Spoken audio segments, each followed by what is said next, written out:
In the early 8th century, the fate of Europe changed forever.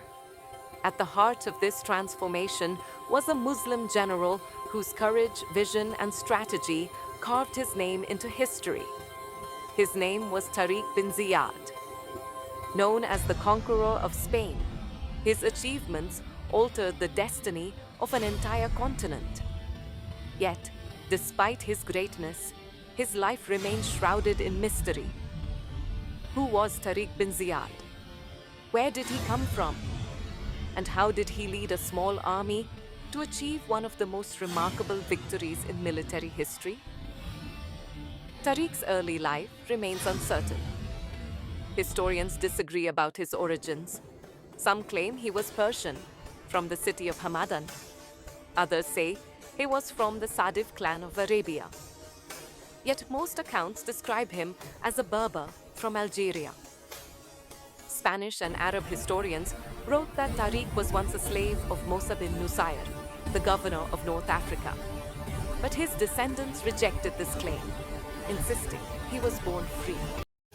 What is clear, however, is that Tariq possessed extraordinary courage, intelligence, and leadership skills.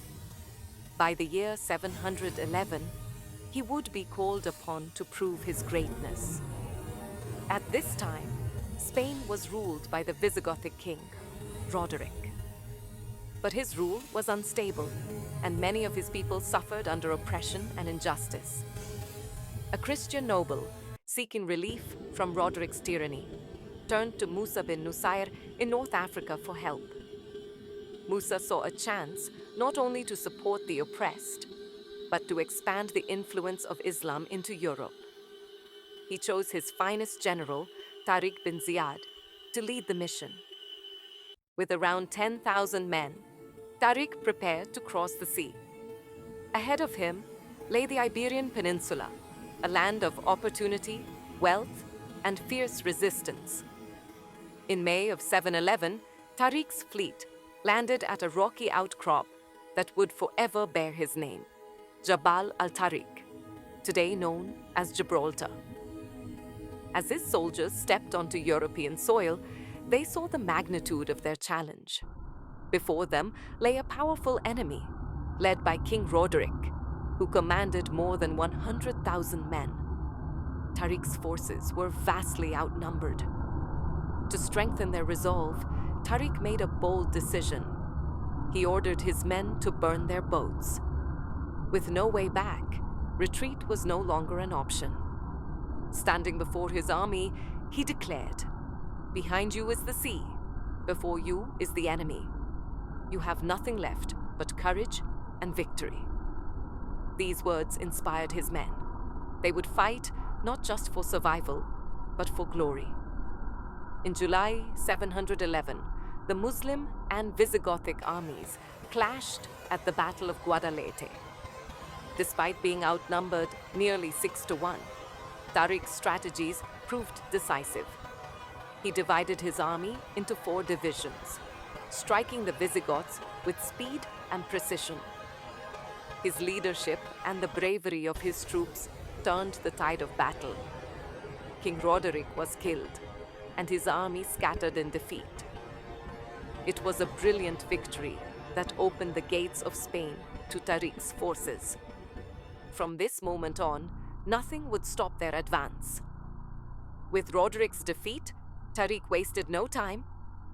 His forces swept through the land, capturing Cordoba, Granada, Toledo, and Guadalajara. Musa bin Nusayr, amazed by Tariq's success, soon crossed into Spain with an army of 18,000 reinforcements. Together, the two commanders expanded Muslim control over nearly 2/3 of the Iberian Peninsula. From Zaragoza to Barcelona and even into modern-day Portugal, their victories were swift and decisive. Muslim forces even pushed north into France, capturing cities as far as Lyons. It was an era of rapid expansion, and the once mighty Visigothic kingdom had fallen. But conquest was only the beginning. Under Muslim rule, Spain flourished. Unlike many invaders, the Muslims did not seize the lands of ordinary people.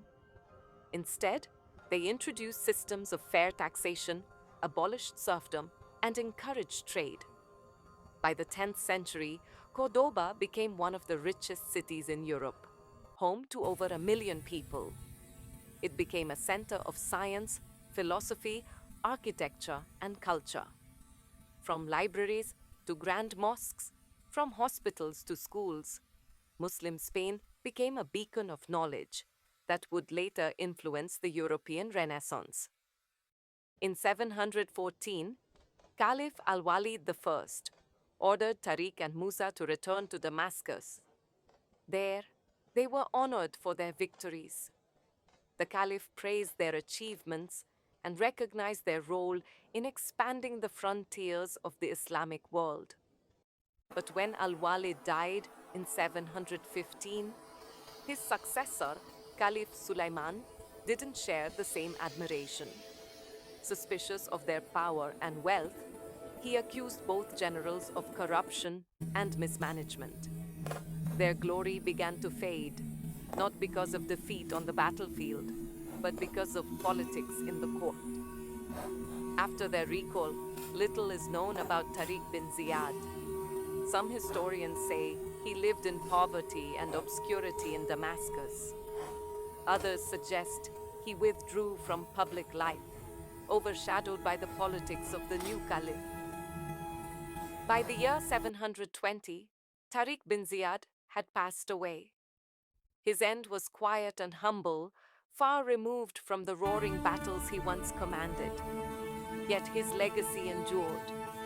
Tariq bin Ziyad's name was written into history as one of the greatest military commanders the world had ever seen.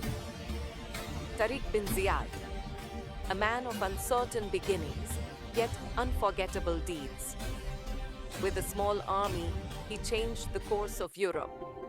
His victories brought centuries of Muslim civilization to Spain, leaving behind a legacy of knowledge, culture, and progress. Today, the Rock of Gibraltar still carries his name. His story reminds us that greatness is not measured by origins or wealth, but by vision, courage, and determination. Though he died in obscurity, Tariq bin Ziyad lives forever in history, the conqueror of Spain.